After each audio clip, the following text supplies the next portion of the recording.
श्रीमान् वेङ्कटनाथार्य कवितार्किककेसरी वेदान्ताचार्यवर्यो मे सन्निधत्तां सदा हृदि अस्मद्गुरुपरम्परायै नमः। இதுவரையும் தேஜஸ் பதார்த்தம் தேஜோ மகாபூதம் எப்படிப்பட்டது அந்த மாதிரி விஷயங்களை எல்லாம் பொதுவா விளக்கின. இதெல்லாம் பொதுவா ஆகாசம் முக்கிய பிராணன் இத சொல்றதுலதான் பிராதானியம் இருக்கு. ஏன்னா அதுதான் விசேஷமானது. மீதி எல்லாம் கிரமமா சொன்னாலே போறோம். அதனாலதான் வாயு சொன்னார். தேஜஸ் பதார்த்தத்தை பத்தியும் தேஜோ மகாபூதத்தை பத்தியும் விசாரம் பண்ணினார். அதுல ஒரு ஒளிக்கும் ஒளியை உடைய வஸ்துவுக்கும் எப்படி அதெல்லாம் சொல்லி முடிச்ச.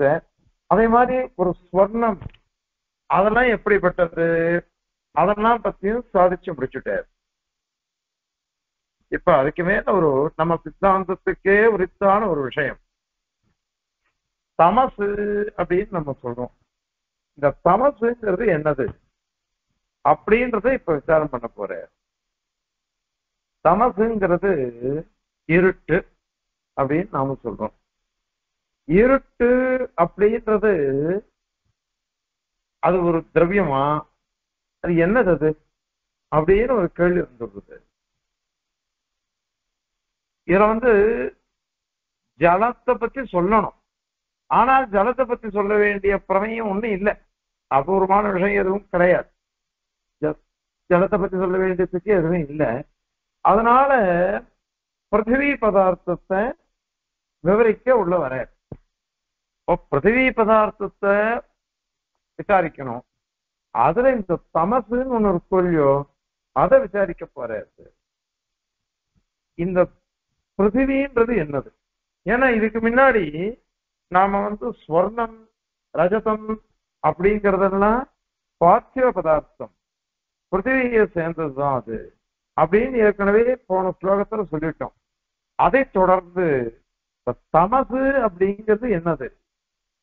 அது இருட்டு அப்படின்னு சொல்றோம். அந்த இருட்டு அது தனி திரவியமா அல்லது குணமா எதுவுமே கிடையாதா? வெறும் வெளிச்சம் இல்லைன்னா இருட்டு அப்படின்னு அர்த்தம் பண்ணிக்கணுமா? இத மாதிரினா விஷயங்கள் இங்க விசாரத்துக்கு வருது. இதுல பூர்வ மீமாம்சகால பாட்ட மீமாம்சகால்னு ஒரு மீமாம்சகால் அவ என்ன பண்றான்னாக்கா தமசுங்கிறது ஒரு திரவியம். அது தனியாக நம்ம பிருத்திவின்னு சொல்றோம், ஜலம் சொல்றோம், தேஜஸ் வாயு ஆகாசம் சொல்றோம் இல்லையோ, அத மாதிரி அது தனி திரவியம் அப்படின்னு அவ சாதிக்கிறார். ஆனா நம்ம சித்தாந்தத்துல அப்படி இல்லை. இது தனி திரவியம் திரவியம் இது.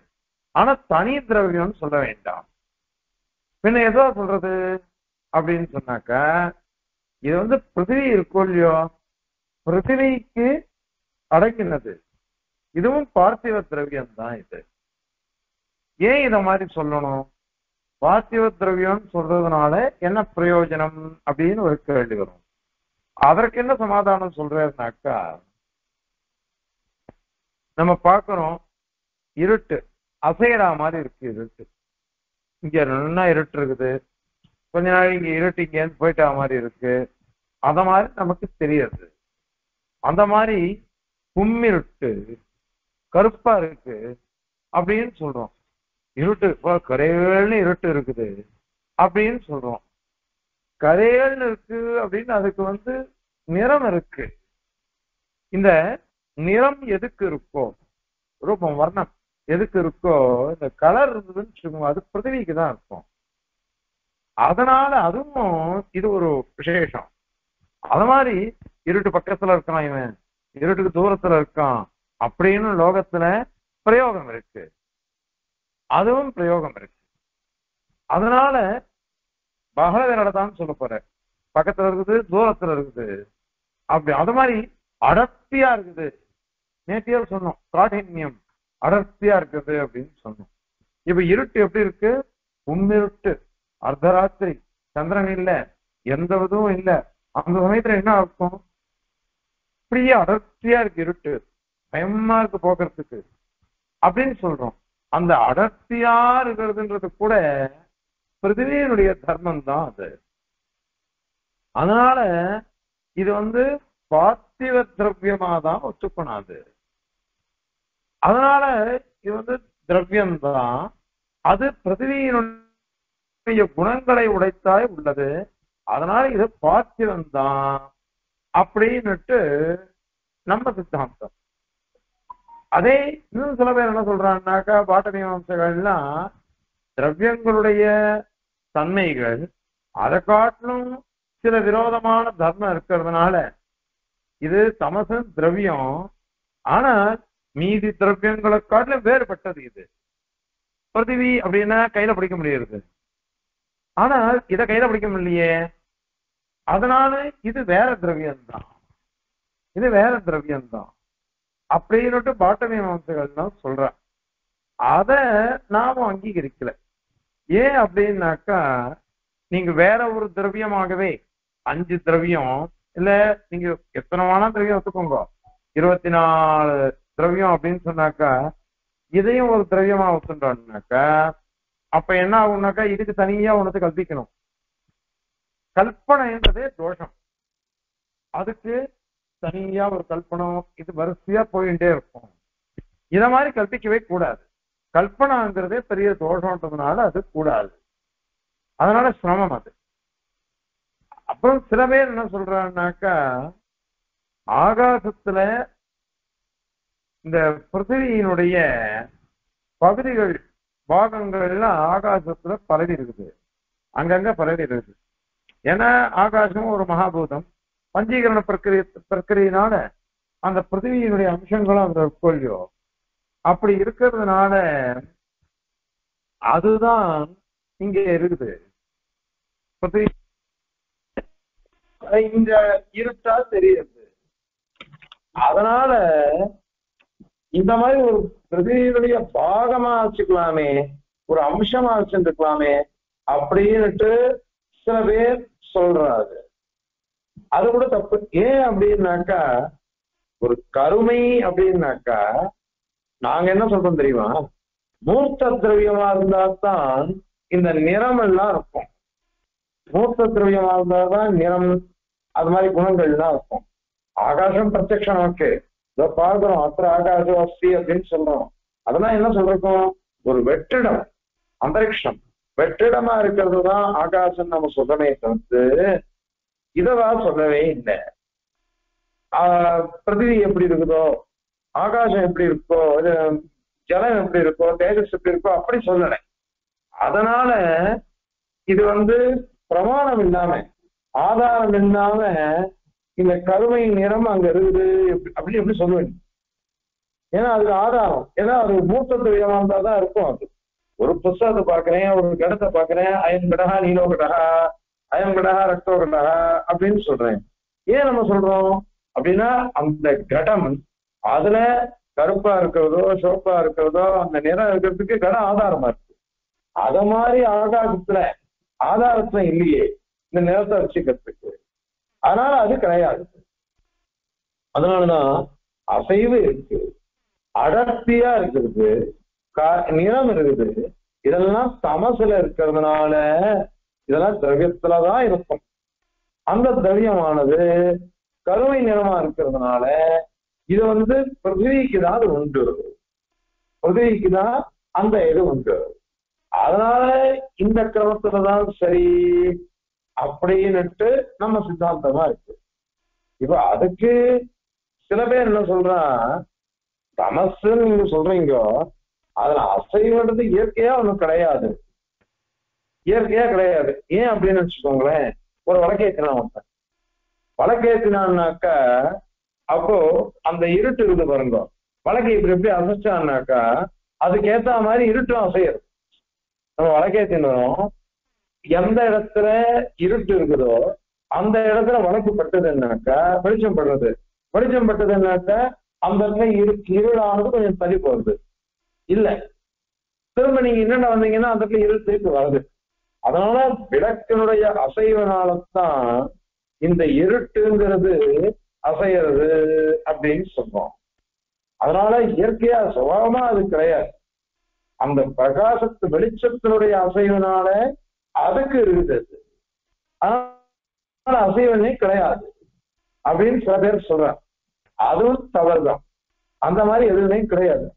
ஏன் அப்படின்னா இது கருமை கருப்பா இருக்கு இருட்டு அப்படின்னு சொல்றோம். அதுல செயல் இருக்கிறதா நாம சொல்றோம்.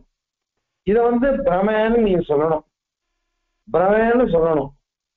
அப்போ பிரத்யட்சமா ஒரு பிரம வந்ததுன்னு வச்சுக்கோங்களேன், அதுல குணம் பிரதானமா இருக்காது, குணம் பிரதானமா இருக்காது. ஏன்னா பிரத்யட்சமா நான் கயத்தை பார்க்கிறேன், கயத்தை பார்த்துட்டு இது பாம்பு அப்படின்னு எனக்கு ஞானம் வந்தது, அயம் சர்பகா அப்படின்னு ஞானம் வருது. அயம் சர்பகான்னு எனக்கு ஞானம் வந்ததுன்னு வச்சுக்கோங்க, அதை பார்த்துட்டு உடனே இப்போ அதுல குணம் தெரியுறதா, எனக்கு ஏதோ ஒரு அசையுது, கயிறு அசையுது இருட்டுல, அதை பார்த்துட்டு நான் பாம்பு அப்படின்னு எனக்கு ஞானம் பிரம வந்துருக்கு. இப்போ அதுல ஒரு குணம் இருக்குமா, அதுல பாம்பு அதை கட்சத்து அப்படின்னு சொல்லுவோமா, கடிக்கிற தன்மை எனக்கு தெரியுறதா, அதெல்லாம் தெரியல. இப்ப பிரமதான், பிரமையினாலும் நான் பயந்து நிக்கிறேன். அப்ப இன்னொருத்த சொல்றான், நான் என் சர்பகா ரஜுரேஷா, இது பாம்பு இல்ல இது கயிறு தான். அதன் பிறகுதான் நான் என்ன பண்றேன், இது அசையறது கூட இது கயிறா இருக்கிறதுனாலதான் அசைகிறது, கயிறோட தர்மம் தான் இருக்கு. அப்பதான் குணத்தினுடைய தர்மம் எனக்கு தெரியறதே தவிர்த்து இது நீ பிரமைன்னு சொல்லிட்டேன்னாக்கா அப்ப பிரமையில குணமே வராது, தெரியாது, பிரதானமா தெரியாது. அந்த மாதிரி வெளிச்சத்தினுடைய அசைவனாலதான் இருட்டு தெரியுது அப்படின்னு சொன்னாக்கா அந்த கருமை எனக்கு தெரியுறதே, கருப்பா இருக்கிறது எனக்கு தெரியுறதா இல்லையா? அதனால அந்த இருக்கிறதுனால இது திரவியமா தான் ஒத்துக்கணும். அதுக்கு ஒரு உதாரணம் சுவாமி என்ன சாதிக்கிற, கந்தோவாதி அப்படின்னு சொன்னான். கந்தோவாதி அப்படின்னா வாசனை அடிக்கிறது அப்படின்னு சொன்னான். வாசனை அடிக்கிறதுனாக்கா உள்ள பக்ஷணம் பண்ணினான்னாக்கா கமகமகமான் வாசனை வருது. இப்போ இந்த வாசனை வருவதற்கு பாருங்க, அந்த வாசனையானது திரவியம் இல்லாம வாசனை வராது. குணம் இருக்கே தனியா பாசிக்காது, குணம் தனியா நமக்கு பிரகாசிக்காது, குணம் திரவியத்தோடு சேர்ந்துதான் வரும். அப்ப கேள்வி வரும் உடனே, அப்போ பக்ஷணம் இங்க வரலையே, அதனுடைய வாசனை ஒண்டிதானே வந்தது, சூக்ஷ்ம அம்சங்கள் வருது. சூக்ஷ்ம அம்சங்கள் வரவேதான் இந்த மாத்ததான் தெளிவு பண்ணுவா பாருங்க. திருமால சமயத்துல இந்த கதாவெல்லாம் திறந்து வச்சுட்டு திருமால பாடம் சொல்லிட்டு இருப்போம். திருமால சமயத்துல அது நெடி அடிக்கும். இப்ப அந்த நெடி அடிச்சதுன்னு எனக்கு ஏன் இருமல் வந்தது, எனக்கு இருமல் வருது, உறக்கேறி வருது, என்னால பேசவே முடியல, ஏன் அது அப்படின்னா இந்த வஸ்துவும் சேர்ந்து வருது. அதுல வாசனை வண்டி வரல, வாசனையோடு சேர்ந்த வஸ்துவும் வருது. வரவேதான் எனக்கு புறக்கேறது, இருமல் வர்றது, தும்மல் வர்றது, பேச முடியாம போறதுலாம் வஸ்து வரல, வெறும் வாசனை வண்டிதான்னாக்க மூக்கால அந்த வாசனையை நான் எடுத்துக்கிறேன், அவ்வளவுதானே. ஏன் எனக்கு புறக்கேறணும், எனக்கு ஏன் இருமல் வரணும், அது மாதிரி கேள்வி வருது. அதனால கந்தோவாதி அப்படின்னு சொன்னாக்க வாசனை அடிக்கிறது, வாசனை வீசுறது அப்படின்னு சொன்னாக்க வாசனை அந்த திரவியத்தோட சேர்ந்துதான் வருது. அப்படிதான் ஞானம் பிரசீகரிக்கிறது. அதனால இங்கேயும் இப்படிதான் கருமை இருக்குன்னா குணம் இருக்கு, அந்த குணத்தோட சேர்ந்த தமசுங்கிற திரவியமா இருக்குன்னா அர்த்தம் பண்ணணும். அது இல்லாம இது வராது. அதனால திரவியம் குணம் இவைகள் ரெண்டுமே சேர்ந்துதான் நமக்கு பிரகாசிக்கிறது. அதனால இவன் வழக்கு அசைகிறது, அதனாலதான் இருட்டு அசைகிறதுன்னு தெரியறது. அதனால தனியா அதுக்கு சுவாபாவிகமா கிரியை, சுவாபாவிகன இயற்கையா அதுக்கு கிரியையே கிடையாது, அசைகளே கிடையாது அப்படின்னு சொன்னாக்க அது தப்புன்னு சொன்னேன். அதுக்கு ஒரு உதாரணம் சாதிக்கிற சுவாமி, இப்போ நமக்கு இது இருக்கு பாருங்க, அயஸ்காந்தம், காந்தக்கல்லு அப்படின்னு சொல்றோம் பாருங்க. காந்தக்கல்லு, இந்த காந்தக்கல் இருக்கே, இந்த காந்தக்கல்லானது இது என்ன பண்றதுன்னாக்கா இரும்பு துண்டு ஒண்ணு இருக்குது, இரும்பு துண்டு ஒன்று தூரத்துல இருக்குது, காந்தக்கல் இங்க இருக்குது, அது கிட்ட போனோம்னா இழுத்துக்கிறது. இதை நம்ம பார்க்கணும். இப்போ இந்த இரும்பு துண்டு எப்படி அசைகிறது? காந்த துண்டு இருக்கே மேக்னெட் என்றாலே அது அது எப்படி எப்படி அசைகிறதோ அதுக்கேத்த மாதிரி இரும்பு துண்டு அசைகிறது. அதுக்கோசரம் காந்த துண்டு எப்படி அசைகிறதோ அதுக்கேத்த மாதிரி இரும்பு துண்டு அசைகிறது. அதனால அந்த இரும்பு சில்லையும் காந்த சில்லையும் ஒண்ணுக்கு ஒண்ணு இதுவா இருக்கிறதுனால இரும்பு சில்லைன்னு ஒண்ணு தனியாக கிடையாது, அது தனி திரவியம் இல்லை. இதுதான் காந்த துண்டு தான் இரும்பு. அது காந்த துண்டு இல்லைன்னாக்கா அது இல்லைன்னு நீ சொல்லுவியா? ஏன்னா அது தனித்தனி திரவியம் தான் வசந்த. அயஸ்காந்தமும் இந்த இரும்பு துண்டும் ரெண்டும் தனித்தனி திரவியம் தான். தனித்தனி திரவியமா இருந்தா கூட இதனுடைய அசைவுக்கு ஏற்ற மாதிரி அந்த காந்த துண்டுடைய அசைவுக்கு ஏற்ற மாதிரி இரும்பு துண்டு அசைகிறது. ஆனால் தனித்தனி திரவியங்கள் தான் அது அப்படின்னு நம்ம சித்தாந்தம் வச்சுருக்கோம். காந்தத்தை காட்டணும், இரும்பு துண்டு வேற ஒண்ணு அப்படின்னு சொல்லாது. அந்த மாதிரிதான் இருட்டு இருக்கு, இருட்டுல கிரியை இருக்கு, அசைகிறதுன்றது. அந்த அசைதல்ங்கிறது கூட விளக்குக்கு ஏத்த மாதிரிதான் அசைகிறது. வாஸ்தவம் தான், இருந்துட்டு போட்டுமே. அதுக்கோசரம் அது இல்லைன்னு சொல்லக்கூடாது. இதுக்கு ஏத்த மாதிரி அசைவு இருந்தா கூட இந்த விளக்கு வேறதான், அந்த திரவியம் வேற. அது மாதிரி இந்த இருட்டு தமசம் சொல்றவன் அதுவும் தனி திரவியம்தான், தனி திரவியம்தான். சரி, அதுக்கு பதில் இன்னொன்னு ஒண்ணு கேட்கிறா. இதெல்லாம் வைசேஷிகன் கேட்கறது. இப்போ நீ பிருத்திவி பதார்த்தம் சொன்னாக்க எல்லாத்தையும் தொடரும். நாம் கடம் இருக்கு, இது பிருத்திவி பதார்த்தம், உடனே அதான் நான் தொடுறேன், மண்ணை தொடுறேன். ஏதாச்சும் சொல்லுவோம், தங்கத்தை தொடுறோம், வெள்ளியை தொடரும். ஸ்பர்ஷம் இருக்கா இல்லையா? ஸ்பர்ஷம் எதுக்கு எதுக்கு இருக்குதோ அதெல்லாம் தனி திரவியம்னு சொல்றோம். இப்ப இவன் என்ன கேட்கறான், தமசுன்னு ஒண்ணு சொன்ன இல்லையோ, அதை உன்னால தொட முடியுதா? உன்னால தொட முடியலையே. தொட முடியாத வஸ்துவுக்கு நிறம் இருக்காது. தொட முடியாத வஸ்து அதுக்கு நிறம் இருக்காது. ஆகாசத்தை என்னால தொட முடியல. ஆனால் அதுக்கு அது திரவியம் நம்ம சொல்றோம், திரவியம் சொல்றோம். ஆனா எப்படி சொன்னோம்? பிரத்யட்சமா பாக்குறதுனாலே சொல்லிட்டோம். இங்க அப்படி இல்லையே. ஏன்னா நீ பிருத்திவி பதார்த்தம் தான் சொல்லிட்டு இருக்க. தமச பிருத்திவி பதார்த்தம் சொன்னா அது தொடணுமே. கடத்தை தொடுற மாதிரி நீ தமசை தொட்டையா? உன்னால தொட முடியலையே. அதனால தொடுதல் உணர்ச்சிங்கிறது இந்த தமசுக்கு இல்லவே இல்லையே. இல்லாத ஒண்ணுத்த போய் நீ எப்படி சொல்லுவாரு அப்படின்னுட்டு அவ கேட்கிறாள்.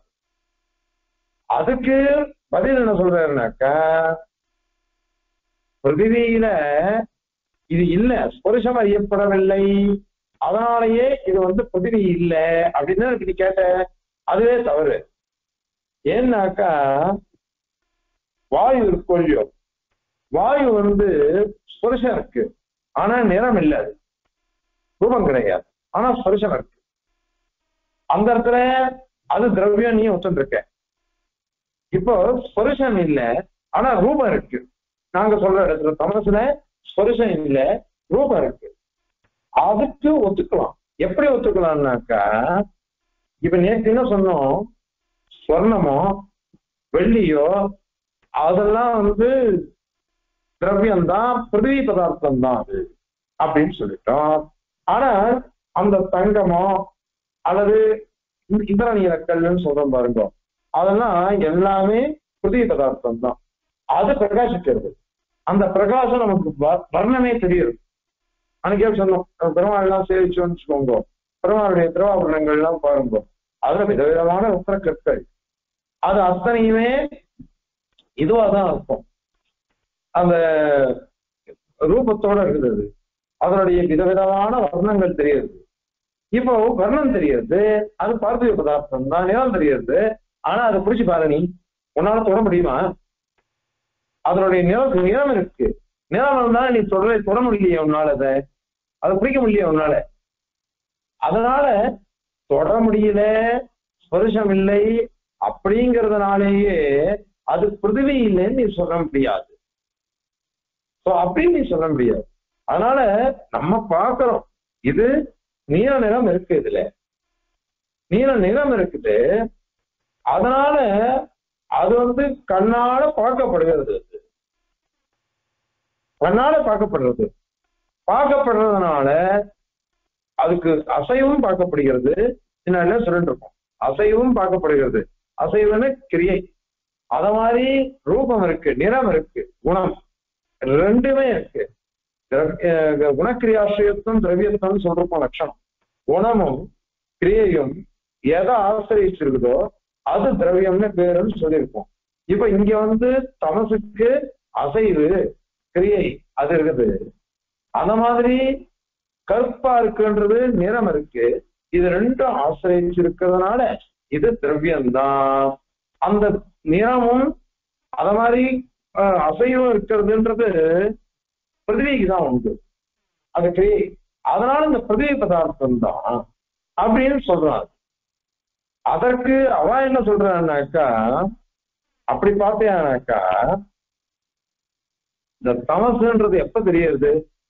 நீ பகல்ல பாக்குறியா தமச? சூரியன் அப்படி பிரகாசிக்கிற சமயத்துல, வெளிச்சம் இருக்கிற சமயத்துல நீ தமச பார்க்கறது இல்லை. தமசையே பார்க்காத சமயத்துல தமசனுடைய அசைதல் ஒரு கிரியை இருக்குன்னு சொன்னியே, அதை எப்படி நீ பார்க்க முடியும்? அல்லது அதனுடைய நிறத்தை நீ எப்படி பார்க்க முடியும்? அதனால பிரகாசம் எப்ப இருக்கோ அப்போ தமச பார்க்க முடியாது. பிரகாசம் எப்ப இல்லையோ அப்பதான் தமச பார்க்க முடியும் அப்படின்றது. அதனால உண்மையாகவே நீல நிறன்றதே ஒண்ணும் கிடையாது, நீலன்றது ஒண்ணு கிடையாது. அது பொதுவாக பிரகாசம் இல்லாதனால நமக்கு கருப்பா தெரியுது. பிரகாசம் வந்துருச்சுன்னு அது போயிடுறது, அதனால அது இல்லையே. ஆகையினால ஆலோகாபாவையேவ தமஹா அப்படின்னு அவ சொல்ற வைசேஷிகன். ஆலோகம்னா வெளிச்சம், வெளிச்சம் இல்லாம இருக்குது பாருங்க, அதுதான் தமசு. வெளிச்சம் இல்லாம இருக்கிறது தமசு. அதனால ஒரு அபாவ ரூபம்தான் அப்படின்னு அவ சொல்ற. அதற்கு சுவாமி என்ன சொல்ற பதில், இந்த கேள்வியே தவறு. நீ பிரகாசம் இருக்கு இல்லையா, அந்த பிரகாசத்துக்கு பிரத்யக்ஷமா பிரகாசம் தெரியுது. அந்த பிரகாசத்துக்கு பிரத்யக்ஷம் தேவை. பிரத்யக்ஷம் இருக்கு, கண்ணால பாக்குறோம், உடனே நல்லா ஜொலிக்கிறது, பிரகாசம் நல்லா தெரியறதுன்னு நம்ம லோகத்துல சொல்றோம். அதுக்கு பிரத்யக்ஷ பிரமாணம் தானா, நமக்கு கண்ணே வேண்டாம். கண் இல்லாமலே நமக்கு பிரகாசம் தெரியும்.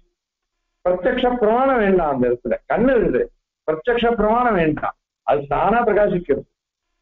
அதுக்கு எப்படி பிரத்யக்ஷம் வேண்டாமோ, அதாவது அப்படின்னா ஒரு பிரகாசத்தை பார்க்கறதுக்கு ஒரு பிரகாசம் தேவை இல்லையோ இல்லையோ. ஒரு வழக்கேத்தினா வழக்கு தனக்கு தானே பிரகாசிக்கிறது, அதுக்கு இன்னொரு வழக்கு வேணுமா? பிரகாசம் பிரத்யக்ஷமாகுது, அதற்கு இன்னொரு வழக்கு தேவை இல்லையோ இல்லையோ. ஒரு வழக்கை பார்ப்பதற்கு இன்னொரு விளக்கு தேவையில்லை, ஒரு பிரகாசத்திற்கு இன்னொரு பிரகாசம் தேவையில்லை பார்க்கறதுக்கு. அத மாதிரிதான் பிரகாசத்துக்கு இன்னொரு பிரகாசம் வேண்டாம் அப்படின்னு எப்படி நீ ஒத்துக்கிற நானும் ஒத்துக்கணும். அந்த மாதிரிதான் தமசுக்கும் பிரகாசம் இருந்தாதான் வேணும், பிரகாசம் வேண்டியது இல்லை, அது தானே பிரகாசிக்கிறது. தமசு எனக்கு விஷயமாகிறது, என் கண்ணுக்கு விஷயமாகிறது. எப்படி ஒரு பிரகாசம் ஒளி இருந்ததுன்னா அது எப்படி என் கண்ணுக்கு விஷயமாகிறதோ, அதுக்கு இன்னொரு பிரகாசம் எப்படி தேவையில்லை நீ ஒத்துக்கிற நானும் ஒத்துக்கிறேன். அந்த மாதிரிதான் தமசு இருட்டு, அந்த இருட்டுக்கு தானே கண்ணுக்கு ஒளி விஷயமாகிறது, அதுக்கு பிரகாசம் தேவையில்லை. நான் இருட்டா இருக்குது, வீதியில போயிட்டு இருக்கேன், இருட்டுன்றது எனக்கு தெரியுது, அதை நான் விளக்க வச்சு நான் பார்க்கணுமா? எனக்கு தேவையில்லை. அதனால விளக்க கொண்டுதான் இதை பார்க்கணுன்றது கிடையாது. அதனால விளக்கு இருந்துச்சுன்னா அது போயிடுத்தே அப்படின்னு கேள்வி வேண்டாம். கண்ணு பிரகாசத்தையும் பார்க்கறது, இருட்டையும் பார்க்கறது, இப்படி பாருங்கன்றார் பேசுகிறேன். சுவாமி என்ன சாய்க்கிற, கண்ணானது ஒரு இருட்டையும் பார்க்கும், ஒளியையும் பார்க்கும், ரெண்டுத்தையுமே பார்க்கறது. ரெண்டுத்தையுமே பார்க்கறதுனால அது சரியா, இது ரெண்டும் பிரமாணம் தானே. பிரத்யக்ஷம் துல்லியம் பிரமாணமா இருக்கு, சமமான பிரமாணம், சமபலம். பிரகாசத்தையும் பார்க்கறது, இருட்டையும் பார்க்கறது. பிரகாசத்துக்கு ஒரு பிரகாசம் வேண்டாம், ஆனா இருட்டுக்கும் எனக்கு ஒரு பிரகாசம் வேணும். பிரகாசம் இல்லாட்டாதான் இருட்டு வரும் அப்படின்னு நீ சொல்ல வேண்டாம். பிரகாசம் அங்க இருந்தது, இங்க பிரகாசம் இல்லை. மொத்தத்துல இருட்டையும் நான் பார்க்கிறேன், பிரகாசத்தையும் நான் பார்க்கிறேன். சரி, ஒரு ஆத்துல பிரகாசம் இருக்கு, வெளிச்சம். இப்ப ஆத்துல வளர்க்கறது இருக்குது, ஆனால் ரோட்ல வெளிச்சமே இல்லை, பார்த்தாக்கா இருட்டா இருக்குது. நான் பிரகாசத்தை தான் உட்காந்துருக்கேன், விளக்குக்கு உட்கார்ந்துட்டு கிரந்தம் இப்ப பார்த்துட்டு அதை விஞ்ஞாபிச்சுட்டு இருக்கேன். ஆனால் வாசலையும் இருட்டு தெரியுது. இப்போ இவன் நான் இருட்டையும் என் கண்ணு கிரகிக்கிறது, வெளிச்சத்தையும் என் கண்ணு கிரகிக்கிறது. அதனால இந்த மாதிரி வாதமே செல்லுபடி ஆகாது, அதனால இது தேவையில்லை. இது அதுக்கு இன்னொரு உதாரணம் ஒண்ணு சொல்றாரு சுவாமி. இப்போ இந்த சமுத்திரத்துல உள்ள இறங்குறாளாம். உள்ள இறங்கச்ச அது பொதுவா நம்ம இந்த காலத்துல கண்ணுக்கு ஏதோ ஒண்ணு தடவையில் உள்ள இறங்கி பார்த்தான்னா அவ முத்து குளிக்கிறாள்னு சொல்லுவாரு. அதெல்லாம் எதுக்கு நின்றாரா. ஜலத்துல அடர்த்தி இருந்ததுன்னு வச்சுக்கோங்க, உள்ள போனாக்கா நமக்கு எதுவுமே தெரியாது. ஆனால் அவ ஏதோ என்னையோ நீரத்தையோ ஒன்று தடவிட்டு போறா, அதை வச்சு நான் உள்ள போறேன், அவளால கிரகிச்சல் வர முடியுது. அந்த மாதிரி புதையெல்லாம் கண்டுபிடிக்கிறா பாருங்க. அதுக்கு கண்ணுக்கு ஒரு இது இட்டுப்போம், அஞ்சனம் மையிட்டு போகலாம். அதை இட்டுன்னு பார்த்தானாக்க அவளுக்கு தெரியாது. அது மாதிரி இப்பெல்லாம் கூட சரி, எந்த இடத்துல கனவு தோண்டலாம் அப்படின்றதுக்கு அவெல்லாம் சில பேர் இருக்காது, எல்லாருக்கும் அது தெரியாது. அவ பார்த்துட்டு ஒரு பூமி இருந்ததுன்னாக்கா ஒரு மனையில வரா, அந்த மனையை நடந்து பார்த்துட்டு அங்கே வருது, இந்த இடத்துல தோண்டு, இங்க என்ன தீர்த்தம் வரும் அப்படின்னு சொல்லிட்டு போறா. எப்படி அவளுக்கு தெரிஞ்சிருது? ஏதோ அவகிட்ட ஒரு விசேஷமான சக்தி இருக்குன்னு வச்சுக்கலாம், அதை கொண்டு அது பார்க்க அலையாது. அதனால இந்த கண்ணுல அவளுடைய மை ஏதோ ஒண்ணு தடவிக்கிறார். சித்தர்கள்லாம் மை தடவிக்கிறார். மை தடவிட்டான்னாக்கா அவளுக்கு ஸ்பஷ்டமா தெரியுது. வழக்கு இல்லாட்டா கூட கண்ணுக்கு அது விஷயமாயிடுது, விஷயமாகுது. அத மாதிரிதான் இந்த இடத்துலயும். அது இன்னொரு ஒரு உதாரணம் சொல்றேன். இப்போ ஆந்தை இருக்கு, ஆந்தை சம்ஸ்கிருதத்துல பூகம் அப்படின்னு சொல்லுவோம். பூகம் அப்படின்னு இந்த ஆந்தை இருக்குது, அது பகல் அதுக்குன்னு தெரியாது. அவ்வளோ வெளிச்சம் இருக்கு அதுக்கு, அவ்வளவு வெளிச்சம் இருந்தா கூட அதுக்கு பகல்ல கண்ணு தெரியாது. காக்காவுக்கு ராத்திரில கண்ணு தெரியாது, பகல் அது கண்ணு தெரியாது. இது ஆந்தைக்கோ ராத்திரியில கண்ணு தெரியறது இல்லை, ஆனா இருட்டுல அட்டகாசமா பாக்குறது. அதை நம்ம அதை முழிச்சு பாக்குறது பார்த்தாலும் ராத்திரி பயப்படுறோம் நாம். ஆனா அதுக்கு அவ்வளவு நல்லா கண்ணு தெரியாது. ஏன் இது? இப்ப நீ என்ன சொல்ற, ஆலோகா பாவம் ஏவ தமஹா அப்படின்னு சொன்னேன், வடக்கு இருந்தா எல்லாம் தெரியும்னு சொன்னேன். இப்ப ஏன் அவ்வளவு சூரிய வெளிச்சம் இருக்கு, சூரிய வெளிச்சம் அவ்வளவு இருந்தா கூட இந்த ஆந்தைக்கு பகல்ல கண்ணு தெரியலையே, அதே ராத்திரில அதுக்கு தெரியறதே, இருட்டு வெளிச்சம் இல்லை. ஆனா அதால எல்லாம் கண்டுபிடிக்க முடியாது. ஒவ்வொருத்தருக்கும் சர்வேஸ்வரன் ஒவ்வொரு சக்தியை கொடுக்கறான் பருவம். அப்படி கொடுக்கறதுனால அவாவா அதை வச்சுட்டு இதை பண்றாரு, எல்லாம் கண்டுபிடிக்கிறார். அதனால இந்த இடத்துல வெளிச்சம் இல்லாமலே ஆந்தை எல்லாம் எப்படி விஷயத்தை கிரகிக்கிறதோ அந்த மாதிரிதான் இந்த தமசுன்றது பாருங்க, அது வெளிச்சத்தை அபேட்சிக்கிறது இல்லை. ஆலோகம் இல்லாட்டா கூட, வெளிச்சம் இல்லாட்டா கூட அது தெரியாது. சரி, இன்னொரு ஒரு விஷயம் புரிஞ்சுக்கும். நாங்க என்ன சொல்றோம் தெரியுமா, சாஸ்திரயோனித்வாத் அப்படின்னு நாங்க சொல்லிருக்கோம். சாஸ்திரயோனித்வாத் அப்படின்னு சொன்னதுனால சாஸ்திரம், அதாவது வேதம், வேதம் என்ன சொல்றதோ அதை தவிர்த்து எங்களுக்கு வேற எதுவுமே தேவையில்லை. வேதம் என்ன சொல்றதோ அதை நாங்க ஒத்துக்க போறோம். வேதம் என்ன சொல்லிட்டு போயிடுச்சுன்னா எஸ்ய தமசரீரம் அப்படின்னு சொல்லிட்டு போயிடுச்சு. எஸ்ய தமசரீரம் அப்படின்னு சொன்னாக்கா எவனுக்கு தமசானது சரீரமாக இருக்கிறதோ அப்படின்னு சொல்லிட்டு போயிடுச்சு. சரீரம் சொன்னா லோகத்துல எதை சொல்லுவோம்? பாவ பதார்த்தத்தை தான் சொல்லுவோம், இருக்கிற பதார்த்தத்தை தான். இல்லாத பதார்த்தத்தை நாம லோகத்துல சொல்றது கிடையாது. இருக்கிற பதார்த்தத்தை தான் நாம வந்து சரீரம்னு சொல்றோம். என் உடம்பு அப்படின்னு சொன்னாக்க இந்த உடம்பு எப்படிப்பட்டிருக்கு? கை இருக்குது, கால் இருக்கு, அதற்கு நிறம் இருக்கு, அதனுடைய செயல் இருக்கு, எல்லாத்தையும் பார்க்கறதா இல்லையா? அந்த மாதிரி பிரம்மாவுக்கு தமஸ் சரீரம் அப்படின்னு சொன்னாக்கா தமசு பிரம்மாவை சரீரமா இருக்கு. அப்போ அந்த சரீரம்ன்றது ஆலோகா பாவம் தான் அப்படின்னு சொன்னா அது அன்வயிக்காதே. ஏன்னா ஸ்ருதி சொல்லிட்டு பொறுத்து அந்தர்யாமி பிராமணம் எஸ்ய தமஹா சரீரம் அப்படின்னு சொல்லிடுச்சு. அந்த ஸ்ருதி சொல்லிடுச்சுன்னாக்கா எது திரவியமா இருக்கோ அதுதான் சரீரமாக இருக்கும்.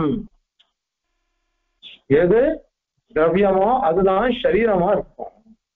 சுவாமி தேசிகன் அது பாஷ்யக்கார விலட்சணத்துவாதிகளத்துல சரீர லட்சணம் சாதிக்கிறார். எஸ்ய சேதனஸ்ய யத் திரவியம் அப்படின்னு சாதிக்கிறார். எந்த சேதனனுக்கு எந்த திரவியமானது சுவார்த்தே நியந்தும் தாரயிதும் சக்கியம் அப்படின்னா லட்சணம் சொல்லு பாரு. இப்போ எஸ்ய திரவியம் அப்படின்னு சொன்னார். திரவியம் தான் சரீரமா இருக்கு, குணம் சரீரமா இல்லை. குணம் சரீரமா இல்லை. அதனால எஸ்ய சேதனஸ்ய திரவியம்னு சொல்லிட்டேன். அதனால திரவியம் எதுவோ அதுதான் சரீரமாக இருக்கும் அப்படின்னு சித்தாந்தம். அதை இவனும் ஒத்துக்கிறான், வைசேரியனும் ஒத்துக்கிறான். ஸ்ருதியானது தமச பரமாத்மாவுக்கு சரீரமா சொல்லிட்டு போயிடுச்சு. சரீரமா சொல்லிட்டு போயிடுறதுனால இந்த தமசு கூட சரீரம் தான், அது திரவியமா இருந்தாதான் சரீரமா இருக்க முடியும். அதனால சாஸ்திரம் சொல்லிடுச்சு. அதுக்கப்புறம் நீ என்ன சொல்லி எனக்கு என்ன வாதம்? இப்ப நாங்க வாதம் சொன்னதெல்லாம் நீ பண்ண வாதத்துக்கு பதில், யுக்திக்கு யுக்தி பதில். நீ ஒரு தர்க்கம் சொன்னா நான் ஒரு தர்க்கம் சொல்றேன், அதனால நான் வாதம் பண்றமே தவிர்த்து வசுதாக எனக்கு இந்த ஸ்ருதியே எனக்கு போரும். சுவாமி பிராட்டி விஷயம் சாதிக்கும் பொழுது தத்துவத்திரை சிந்தனாதிகாரத்துல சாதிக்கிறார். தர்க்க பாண்டித்யத்தாலே எதையும் சாதிக்கலாயிருக்க செய்தே நாம் பிரமாண சரணராய் போருகிறது அப்படின்னு சாதிக்கிறார். என்னுடைய தர்க்க பாண்டித்யத்தை கொண்டு எதையும் சாதிச்சிருவோம் நான். ஆனால் பிரமாணம் இருக்குச்சா நான் எதுக்கு வெளில போனோம்? பிரமாணம் ஸ்ருதி பிரமாணம். ஸ்ருதி பிரமாணம் ஸ்பஷ்டமா எனக்கு சொல்லி கொடுக்கிறது. அது சொல்லச்ச இதுவே எனக்கு போரும் அப்படின்னு சுவாமி சாதிக்கிறார். அதனால இங்கேயும் எஸ்ய தமசரீரம் அப்படின்னு சொல்லி சொல்றது.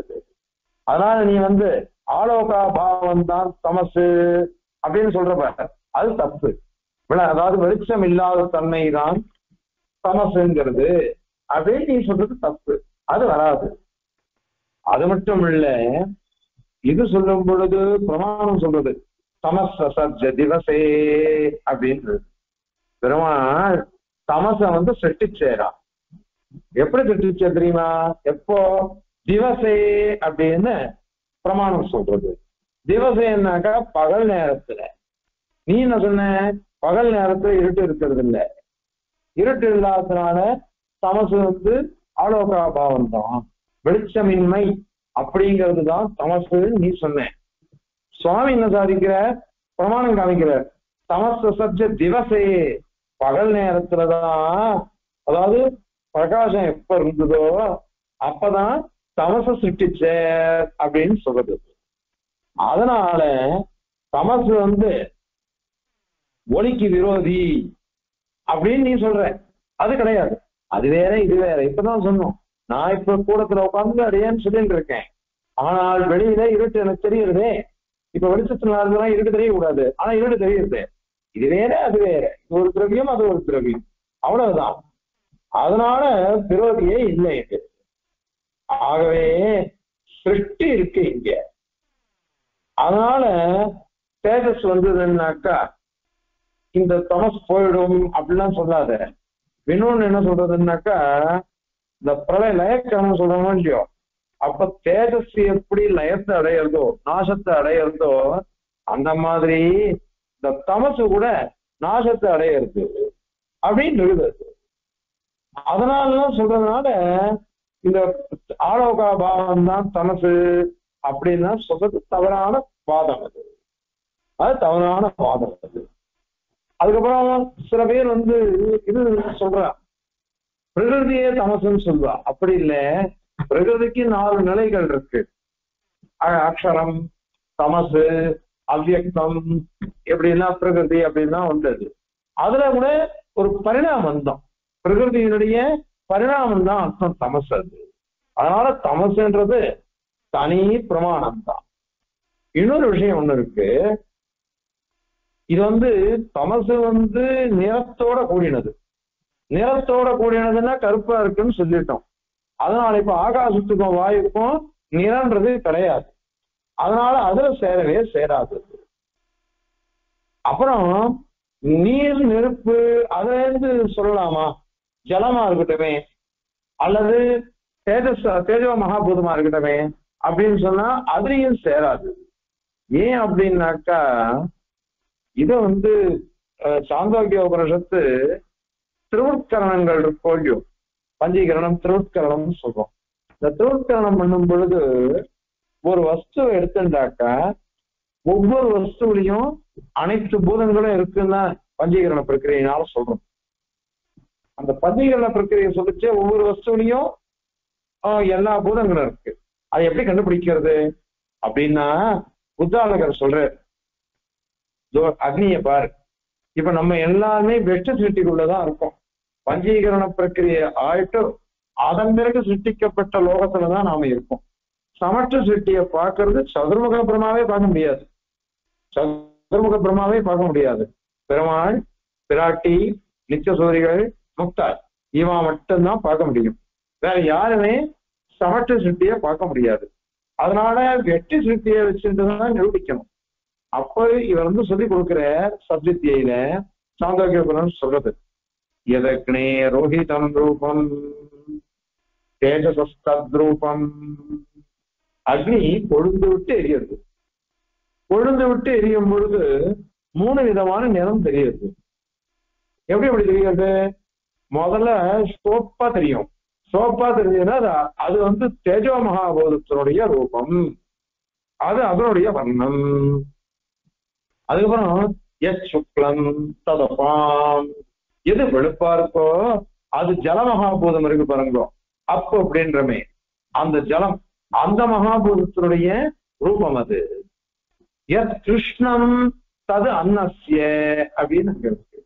எது கருப்பா இருக்குதோ அது பிருத்திவி பதார்த்தத்தினுடைய பிருத்திவி திரவியத்தினுடைய ரூபம். எத் கிருஷ்ணம் தது அன்னஸ்ய அப்படின்னு இருக்கு. இங்க நாங்க வந்து தமசுன்றது கருப்பா இருக்கு அப்படின்னு சொல்றோம்.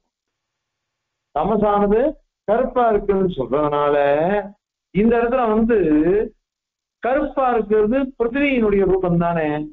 அதனால பிருத்திவி திரவியத்துலதான் இது உள்ளடங்கி இருக்கிறது.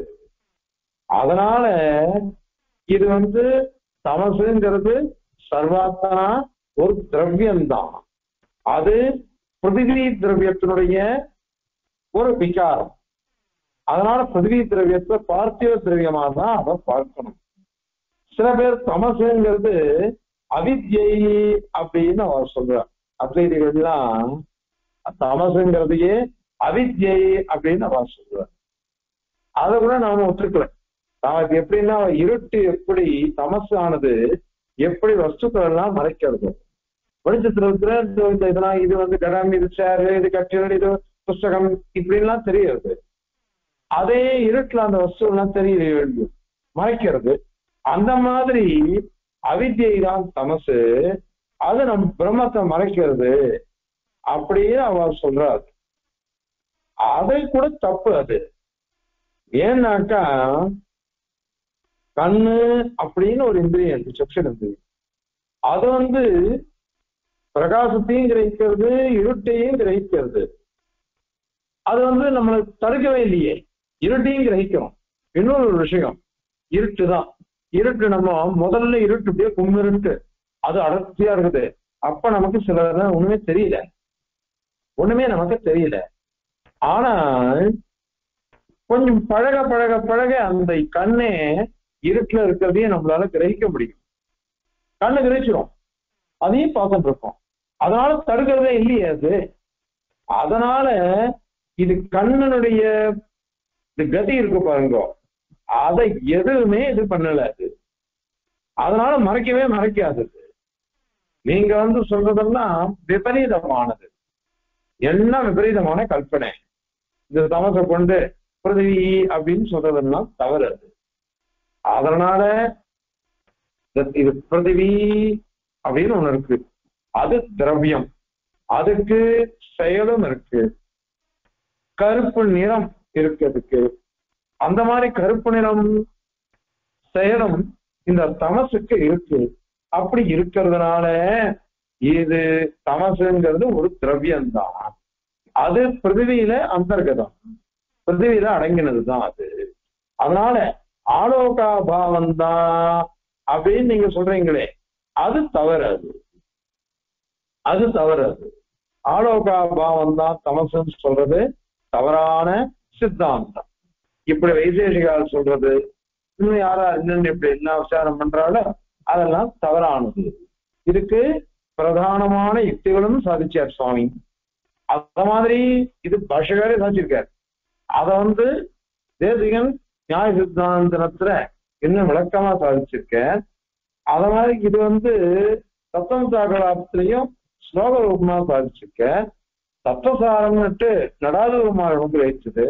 அந்த கிரந்தத்துல தமோ நாம திரவியம் பகலகலம் மேச்சகத்தலம் அப்படின்னு சொல்லிட்டு ஒரு ஸ்லோகத்தை சொல்லி அனுகிரகிச்சிருக்காரு. பிற்காலத்துல சின்ன சுவாமி சாஸ்திரிகள்னு உத்தம சுவாமிக்கு மீமாம்சா ஆச்சாரியர் அவர் தான், மீமாம்சா அவர்கிட்ட தான் வாசிச்சாரு. அந்த சின்ன சுவாமி சாஸ்திரிகள் சந்த சித்தாந்த ரத்னாவலின்னு என்னோட புஸ்தகம், ரத்னாவலின்னு ஒரு புஸ்தகம் எழுதியிருக்காரு. அந்த புஸ்தகத்துல அது மீமாம்சா சாஸ்திரம். அது பாட்ட மீமாம்சகா தமச திரவியம் இருக்கா. அந்த திரவியத்தை சாதிக்கிறதுக்கு இவர் என்ன பண்ண, யதோக்தம் தத்துவசாரி அப்படின்னு இந்த தமோ நாம திரவியம் பகவரம் மேஜகரம் கேனாதி அப்படின்னு சொல்லிட்டு அந்த ஸ்லோகம் இருக்கு. அந்த ஸ்லோகத்தை அப்படியே போட்டுட்டாரு. இது தத்துவசாரத்திலேயே சொல்லப்பட்டிருக்கு. அது தத்துவசாரம்ன்றது கிட்டத்தட்ட 800 வருஷத்துக்கு முன்னாடி அந்த கிரந்தத்திலேயே இந்த மாதிரி சொல்லிருக்கு. சுவாமியும் நியாய சித்தாந்தத்துல அதை உதாரிக்கிறார். ஆகையினால இந்த தமசுங்கிறது ஒரு திரவியம்தான், அது பிருத்திவியை சேர்ந்ததுதான் அப்படிங்கிறத இந்த ஸ்லோகத்தினால சாதிக்கிற. இப்போ ஸ்லோகத்தை சேவிச்சு அதனுடைய தாத்பரியத்தை சேவிக்கலாம்.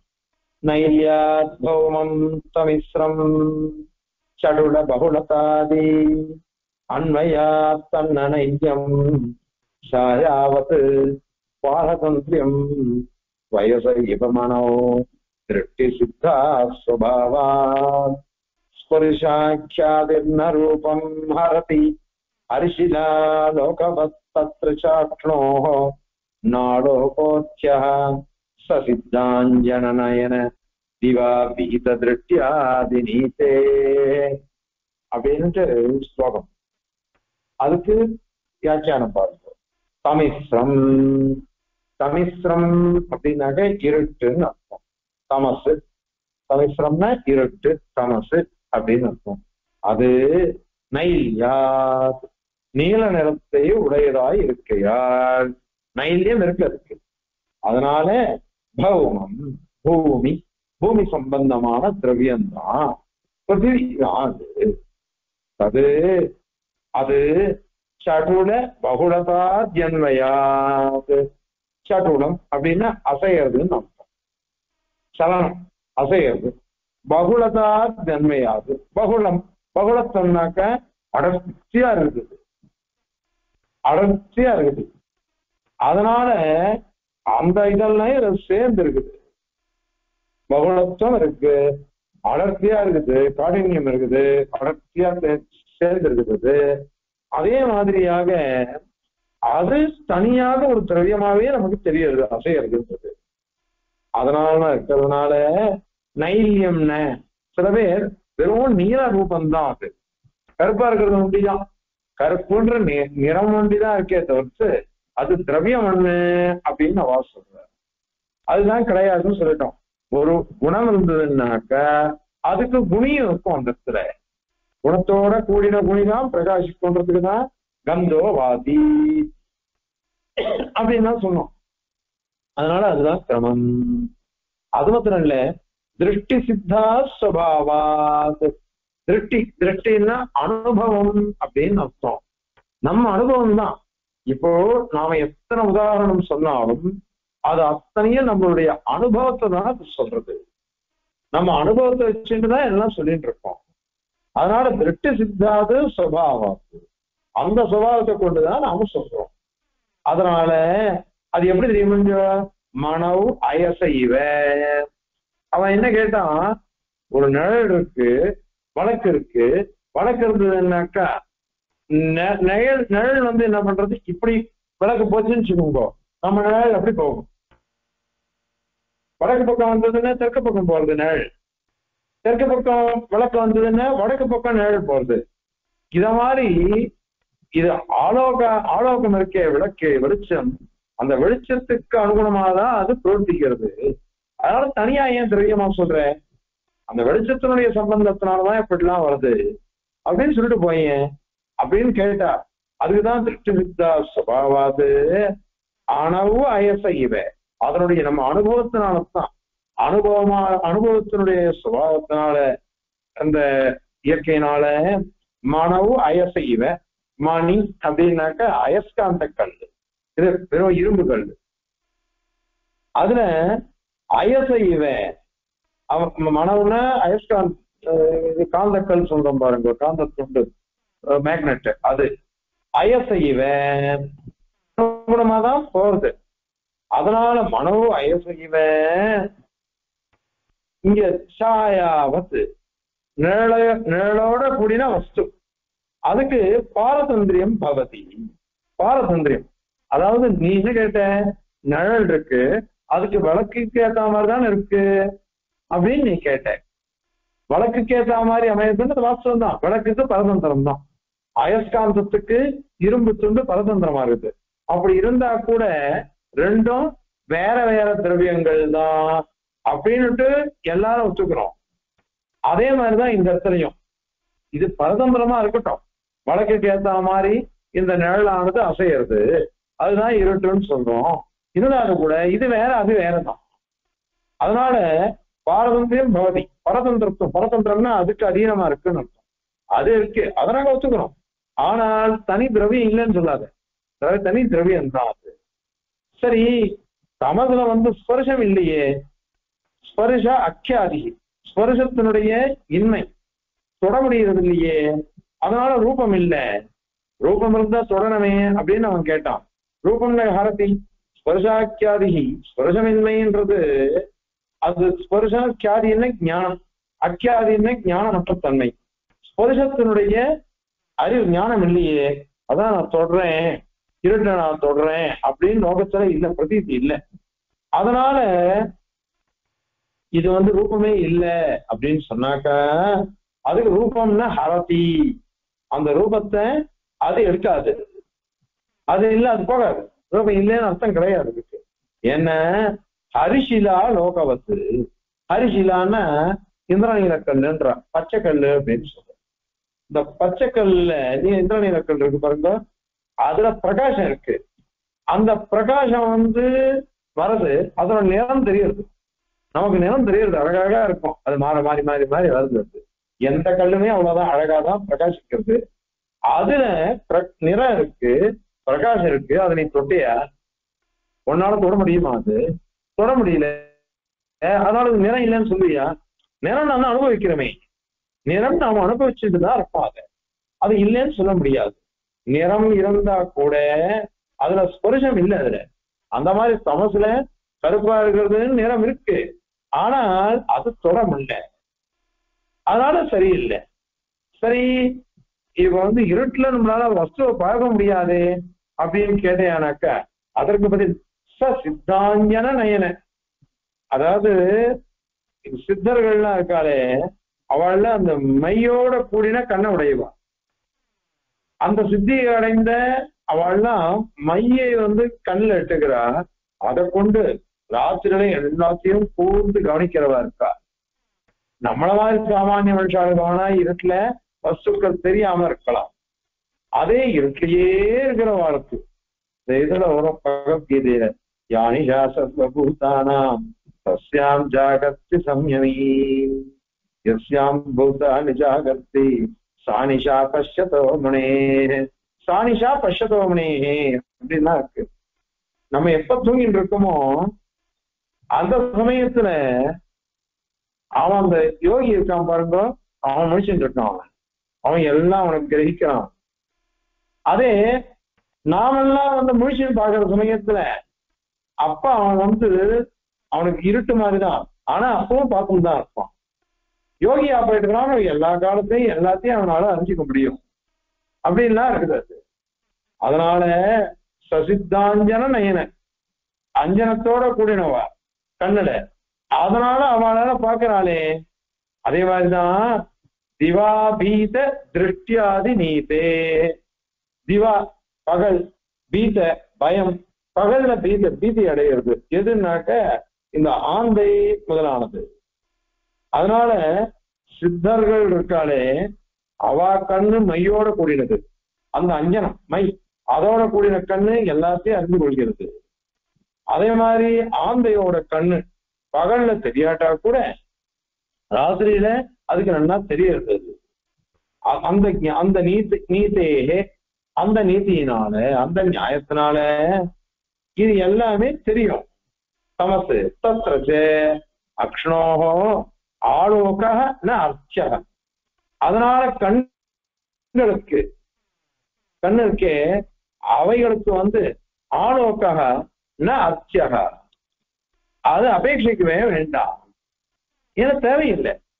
அது கண்ணுக்கு இது வழக்கு இல்லாமலே தமச அறிந்து கொள்ள முடியும் அப்படின்னு சொல்லிட்டு ஸ்பஷ்டமா தேவியன் சாதிச்சு பிடிக்கிற. இதுல சர்வார்த்த சுத்தியிலாம் விசாரம் பண்ணிதான் இத மாதிரி ஸ்ருதி புரஸ்தரமா நம்ம சொல்றோம். யுக்திங்கிறது அவளுக்கோசரம் காமிச்ச யுக்திகள் இதெல்லாம். வைசேஷிகள் பாட்ட மீமாம்சகால் யாராரு நம்ம சித்தாந்தத்துக்கு விரோதமா சொல்றாளோ அதெல்லாம் அவளுக்கோசரம் யுக்திகள். வசுதா பிரமாணம் எது அப்படின்னாக்க எஸ் தமசரீரம் அப்படின்னா சொல்லப்பட்ட ஸ்ருதி இருக்கு பாருங்க, அதை வச்சு சொல்லலாம். அதனால இந்த ஸ்ருதி தான் நமக்கு பிரதானமானது. அதனாலேயே தமசங்கிறது சித்திக்கிறது அப்படிங்கறது இங்க சாதிக்கிற. இப்ப ஸ்லோகம் சேர்க்கிறோம். நையாத் பௌமம் தமிஸ்ரம் ஷடுல பகுலதாதி அன்வயாது தன்னநையம் சாயாவத் பாரதந்திரியம் ஸ்வயச இவ மனோ திருஷ்டி சித்தா ஸ்வபாவா ஸ்பரிஷாख्यातिर्न रूपं हरति हरिशिला लोकवत् तत्र चाक्ष्णोः नालोकाख्यः ससिद्धाञ्जननयन दिवापीत दृष्ट्यादिनीते. कविदाख्यकसिंहाय कल्याणगुणशालिने श्रीमते वेङ्कटेशाय वेदान्तगुरवे नमः. अस्मद्गुरुपरम्परायै नमः. हरि ओम्.